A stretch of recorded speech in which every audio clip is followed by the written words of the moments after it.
Bismillahirrahmanirrahim. Assalamualaikum warahmatullahi wabarakatuh.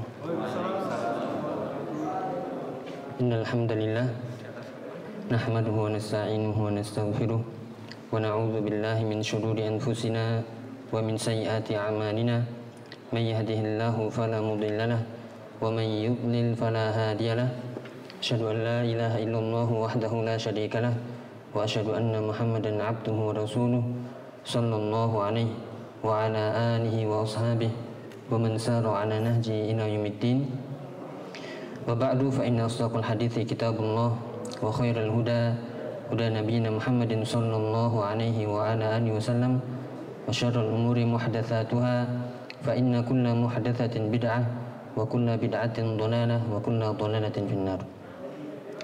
Alhamdulillah, para sivitas Pesantren Islam Al-Irsyad Tengaran 7 Kota Batu, bersyukur kita kepada Allah Subhanahu wa taala di kesempatan yang singkat ini yang sudah rutin dicanangkan oleh pesantren kita, yaitu kajian setelah sholat zuhur.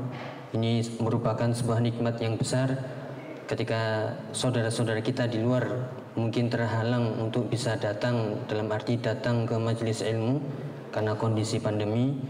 Banyak yang masih online, tapi kita bisa difasilitasi oleh pesantren untuk mengadakan kajian yang semoga yang kita rencanakan ini dimudahkan oleh Allah Ta'ala dan tentunya bermanfaat untuk dunia kita dan lebih-lebihnya akhirat kita.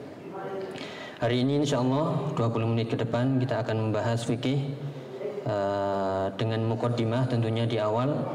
Silakan dilihat. Yaitu sebelum kita memulai kajian apapun, ya, dengan siapapun dan tempat dimanapun, mari kita ingat hadis Nabi SAW. Hadisnya pendek, bisa kita hafalkan. Hadisnya sahih, muttafaqun alaih, Bukhari Muslim. Qala Nabi SAW, man yuridillahu bihi khairan yufaqihu fiddin wa innama ana qasimun wallahu yu'ti. Apa kata Nabi SAW? Man yuridillahu bihi khairan yufaqihu fiddin. Siapa yang Allah inginkan kebaikan padanya, maka Allah akan memberikan pemahaman kepadanya, pemahaman agama kepadanya. Ini yang sering kita dengar, man yuridillahu bihi khairan yufaqihu fiddin. Berarti mafhum mukhalafahnya, yaitu pemahaman kebalikan dari hadis ini adalah jika Allah tidak memberikan pemahaman pada diri kita, berarti kita bukan termasuk orang yang diinginkan kebaikan oleh Allah Ta'ala. Maka bersyukurlah orang yang semangat menuntut ilmu ingin kebaikan, berarti di situ Allah ingin kebaikan untuk dirinya. Dan sebaliknya yang malas untuk ngaji, yang malas untuk belajar, menghadiri majelis taklim, berarti nggak ingin kebaikan yang Allah sudah sediakan. Yaitu man yuridillahu bihi khairan yufaqihu fiddin. Kita niatkan di setiap kajian-kajian kita, saya hanya menginginkan kebaikan, dan kebaikan. Kemudian di sini ada tambahannya yang mungkin jarang kita dengar. Ini lengkapnya, innama ana qasimun, kata Nabi. Ilmu pemahaman yang kita tuntut itu, kata Nabi SAW, Rasulullah hanya sebagai pembagi saja, hanya sebagai pengajar saja. Adapun yang memasukkan ke hati kita itu adalah Allah Subhanahu wa taala. Makanya di situ disebutkan innama ana qasimun. Saya hanyalah yang membagikan saja, sedangkan Allah yang memberikan. Mari kita ingat hadis ini terus-menerus. Di setiap kajian-kajian semuanya kita hanya ingin kebaikan. Sebaliknya jika kita malas kajian, berarti kita nggak ingin kebaikan yang sudah Allah sediakan. Maka ini kebaikan kita niatkan untuk mendapatkannya. Dan jika kita mungkin malas atau tidak ingin, ya tidak ada paksaan, la ikraha fiddin. Kemudian lanjutannya, karena kita sedang bahas fikih insyaallah, yaitu ada muqaddimah yang sangat penting bagi kita semuanya. Di situ dikenal dengan al-mabadi'ul asyarah. Apa itu al-mabadi'ul asyarah? Yaitu prinsip-prinsip dasar segala macam ilmu harus kita ketahui 10 prinsip-prinsip pokok ini. Kadang ketika kita taklim atau kajian, ustadznya langsung membahas fikih, langsung membahas hadis atau membahas akidah, tapi nggak ngerti gambaran yang akan kita bahas itu apa. Maka di sini kita sebutkan, yaitu disebutkan oleh An-Nazim Muhammad Ibnu Ali As-Sabban dalam kitabnya Syarah Alfiyah Ibnu Malik, yaitu ada manzumah yang ini bisa dipakai di setiap macam cabang ilmu. Mau fikih ada 10 macam muqaddimah, mau hadis ada 10 macam muqaddimah, mau tafsir ada 10 macam muqaddimah, mau bahasa Arab, nahwu, semuanya terkena dengan 10 prinsip dasar ini. Yaitu dikatakan innama badi'a kulli fannin asyarah al-haddu wal mawdu'u thumma thamarah wa fadluhu wa nisbatun wal wadi' wal ismul istimdadu hukmu syari' masail wal ba'du bil ba'di iktafa wa man daral jami'a haza syarafa. Yaitu kita langsung sampaikan di sini bahwasanya ada 10 prinsip-prinsip dasar pokok dalam setiap cabang ilmu. Yang pertama al-haddu, ya definisi, kemudian al-mawdu' objeknya, kemudian ats-tsamarah itu faedahnya, manfaatnya apa kita belajar fikih. Definisi fikih itu apa? Objek sasaran yang kita pelajari di fikih itu apa? Faedahnya apa? Wa fadluhu, keutamaannya, kelebihan ilmu fikih dibanding ilmu yang lain apa? Kemudian wa nisbatun, hubungannya dengan ilmu yang lain apa? Kemudian wal wadi', siapa penggagas, pencetus pertama kali ilmu fikih? Wal ismul istimdad, kemudian nama ilmu itu sendiri. Wal istimdad itu rujukan ilmu fikih apa? Wa hukmu, wal hukmu yaitu hukum syari', ilmu mempelajari atau hukum mempelajari ilmu fikih itu wajib ataukah sunnah ataukah fardu ain atau fardu kifayah, dan al masail yaitu permasalahan yang akan kita bahas. Ini satu persatu kita bahas di sini, insya Allah cukup 1 menit. Yang pertama definisinya, yaitu fikih secara bahasa adalah paham. Makanya sering kita doa Rabbi shrah li sadri wa yassir li amri wahlul 'uqdatam min lisani yafqahu qawli. Ya, yafqah itu artinya adalah paham. Demikian juga hadis yang kita baca tadi, man yuridillahu bihi khairan yufaqihu fiddin. Allah akan memberikan pemahaman padanya agama. Yaitu fikih secara bahasa adalah paham. Adapun secara istilah dikatakan oleh al-fuqaha al-ilmu bil ahkam syar'iyyatil amaliyati al-muktasabu min adillatiha tafsiliyah. Ini pembahasannya cukup panjang, tetapi di sini kita cukup jelaskan sedikit saja. Ini maksud ada warna-warnanya, ini ada maksudnya. Berarti setiap warna ada pembahasan tersendiri, ada makna tersendiri. Ya, bukan ini sebagai biar nggak ngantuk ya.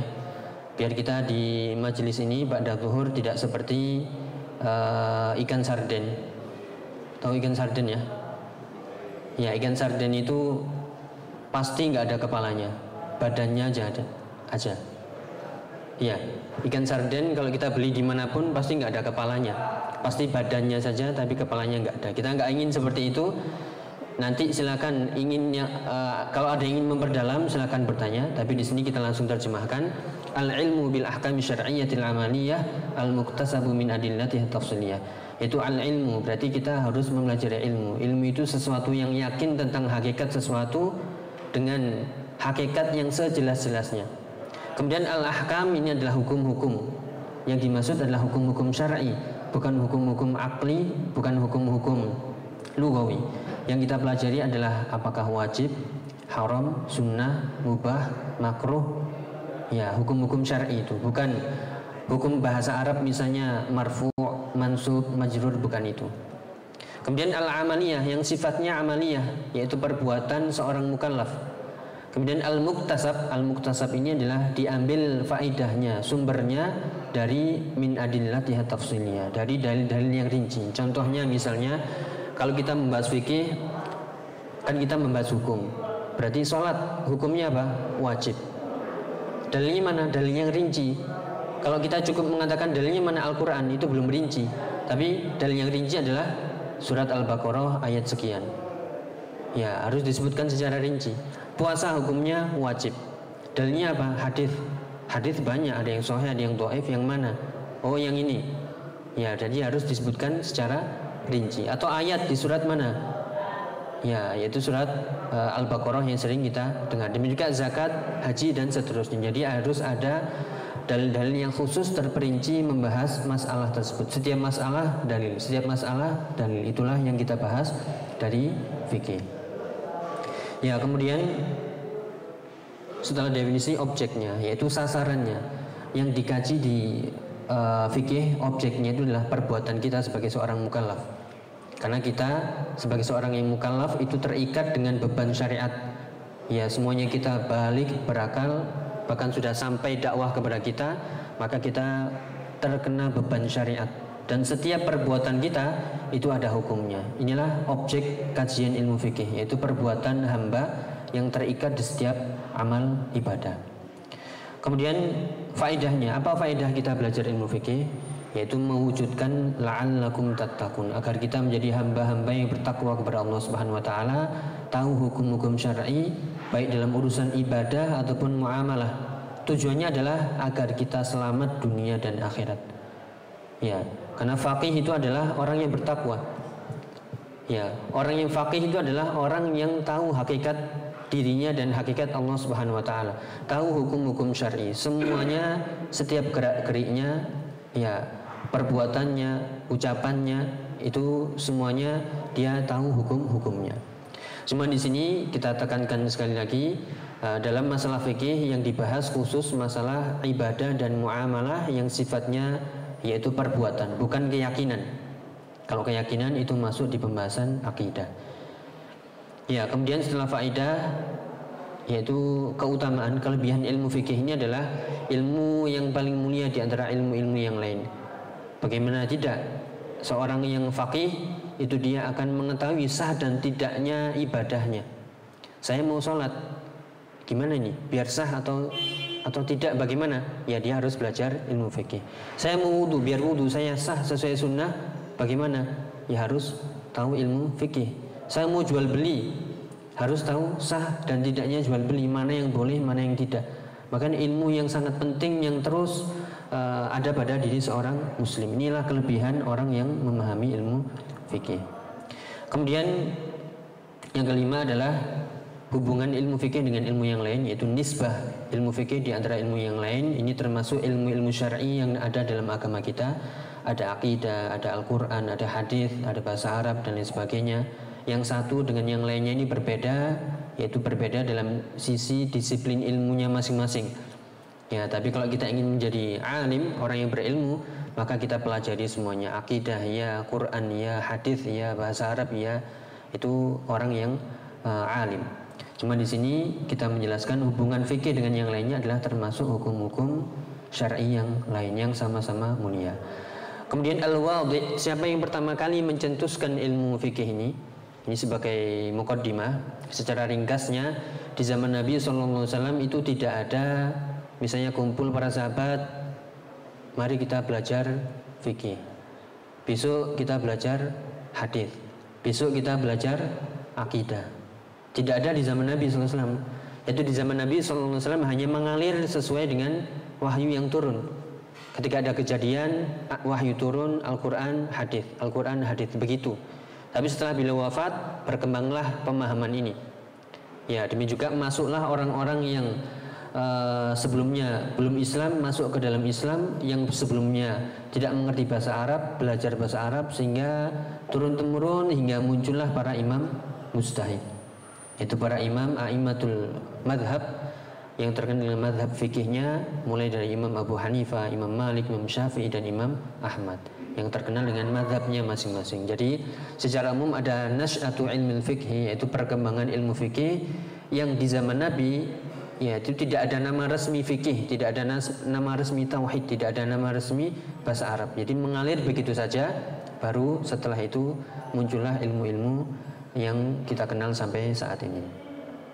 Kemudian yang ketujuh namanya adalah al-fiqhu, yaitu al-fiqhul islami, fikih Islam. Kemudian yang kedelapan rujukannya, yaitu al-istimdad. Rujukannya adalah tentunya Al-Quran, sunnah, hadis yang sahih, ijma' dan qiyas.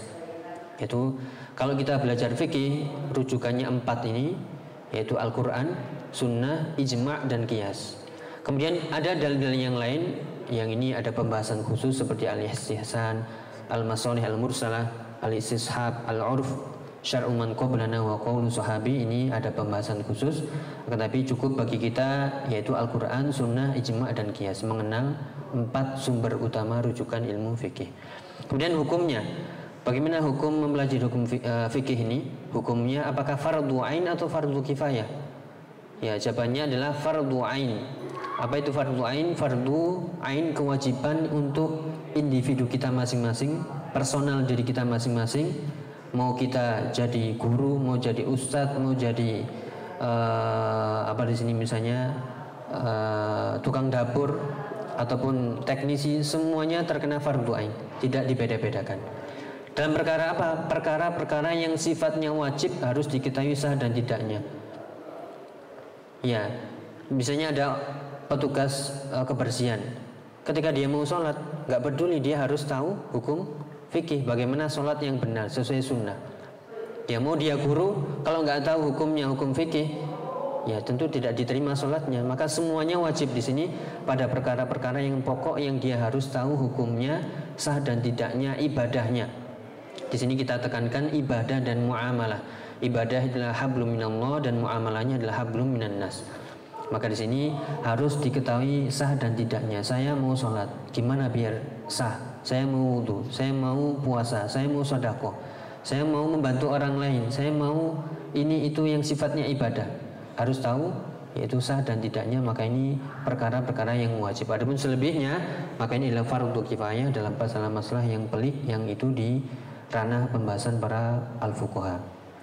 Kemudian yang terakhir yaitu masalah-masalah yang kita bahas adalah yaitu masalah ibadah dan masalah muamalah. Ibadah seperti thaharah, salat, zakat, puasa, haji, dan muamalah seperti nikah, tolak, jual beli, jinayat yaitu kriminalitas dan lain sebagainya.